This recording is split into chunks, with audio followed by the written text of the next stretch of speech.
Hello दोस्तों, ये है क्रूड ऑयल का चार्ट। यहाँ पर मुझे एक मेजर लॉस हुआ है और मैंने जो गलतियाँ की है वो मैं आपको बताना चाहती हूँ ताकि आप भी ऐसी गलतियाँ ना करिए।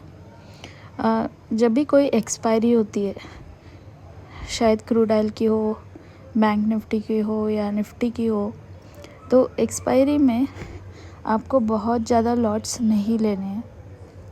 अगर आप ज़्यादा लॉट्स लेते हो तो मार्केट में जो वोलेटिलिटी होती है वो बहुत ज़्यादा होती है और उस वजह से आपके लॉस हो सकते हैं। तो यहाँ पर जो प्रीमियम होता है वो प्रीमियम डिके हो जाता है।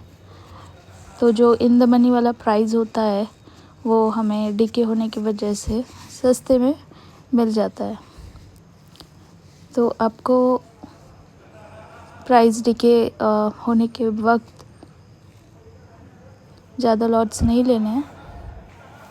यहाँ पर मैंने ज़्यादा लॉट्स लिए थे और उसके वजह से ऑल ऑफ सडन क्या हुआ मैं आपको बताती हूँ कि यहाँ पर एक कैंडल आई, ये वाली कैंडल।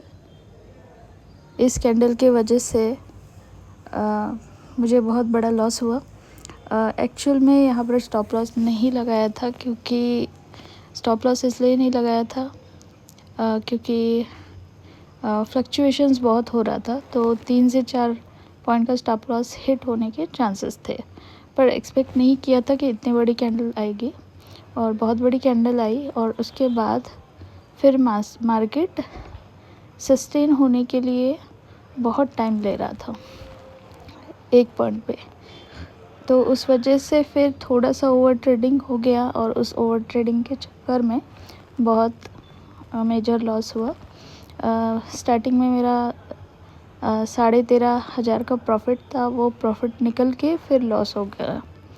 तो ये गलती आप मत करिए, स्पेशली एक्सपायरी के दिन, क्योंकि एक्सपायरी का दिन ऐसा होता है कि वो आपको बना भी सकता है और आपको तबाह भी कर सकता है।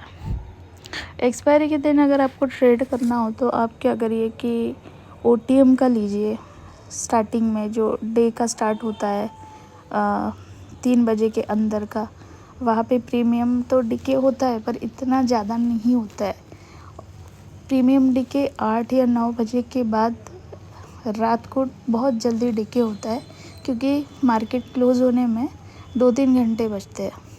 तो 2-3 घंटों में अगर स्ट्राइक प्राइस सपोज़ 70-80 है तो वो सडनली 80 से 70, 70 से 60, 60 से डायरेक्ट 49, तो 15-20 पॉइंट्स मार्केट फॉल हो जाता है और आपको एट द मनी बिल्कुल लेना नहीं है, स्पेशली 8 बजे के बाद।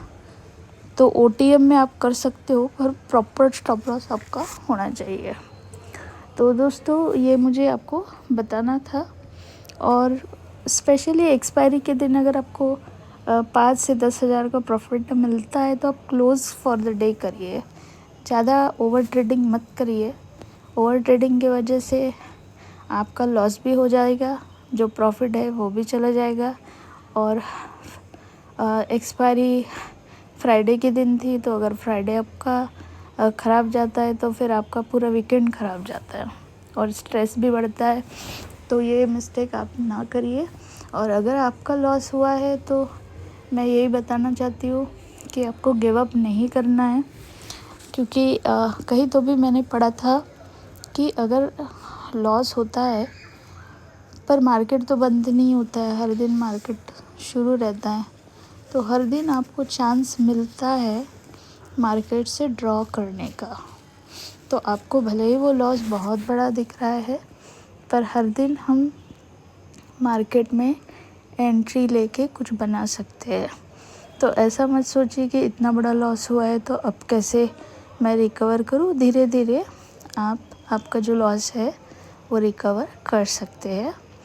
और मार्केट है और मार्केट ज़रूर आपको देगा, आपको बस पेशेंस के साथ रहना है और जो भी गलतियाँ आपने की है उससे आपको सीखना है।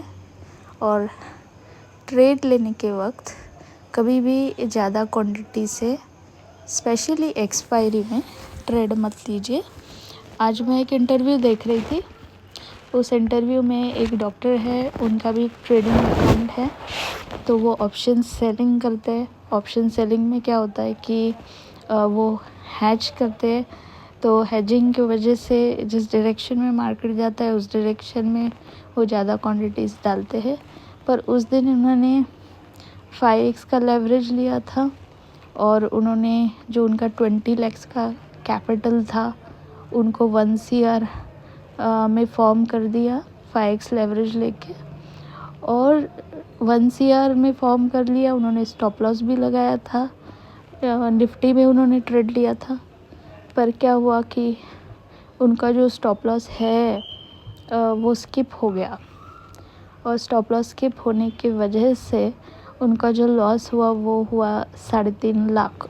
क्योंकि वो डॉक्टर थे तो उनको OPD में जाना था और ज़्यादा वो ट्रेड चार्ट के सामने नहीं रह पा रहे थे, तो उनका उतना लॉस हुआ। और उनके 4 ईयर के करियर में ऐसा उनका पहली बार हुआ है। तो हमारी लाइफ में भी ऐसे आपको मोमेंट्स आएंगे जहाँ पे आपको ऐसा लगेगा कि अब क्या करें, बहुत बड़ा लॉस हो गया है। तो ऐसे वक्त आते हैं क्योंकि हम ट्रेडिंग बिजनेस में हैं, इसमें कम ज़्यादा होता रहता है, कभी कभी मेजर लॉस होता है, और ऐसा भी हो सकता है कभी कभी आपका जैकपॉट भी लग सकता है। तो गिव अप मत करिए और हर दिन समझदारी से ट्रेड करिए। धीरे धीरे लॉस निकल जाएगा, सबका होता है स्टार्टिंग में। अगर लॉस नहीं होगा तो आप ट्रेडिंग नहीं सीखोगे। ट्रेडिंग सीखने का एक ही तरीका है, मिस्टेक जो होती है उसको रिपीट ना करिए और मिस्टेक से सीखिए। रही बात है कोर्स की, तो मैंने कोर्स भी किया था प्रदीप झा का, अच्छा पढ़ाते हैं। पर जो मुझे ऐसा लगता है कि ट्रेडिंग में आप बन सकते हो वो खुद आप मार्केट को एक्सपीरियंस करके, गलतियाँ करके और प्रैक्टिस करके मार्केट में बने रह के ही आप सीख सकते हो। तो आई होप ये जो मेरा एक्सपीरियंस था उससे आपको कुछ सीखने को मिला होगा। अगर कोई सवाल हो, वीडियो अच्छा लगे तो कमेंट ज़रूर करना, चैनल पर नए हो तो सब्सक्राइब ज़रूर करना। Thank you.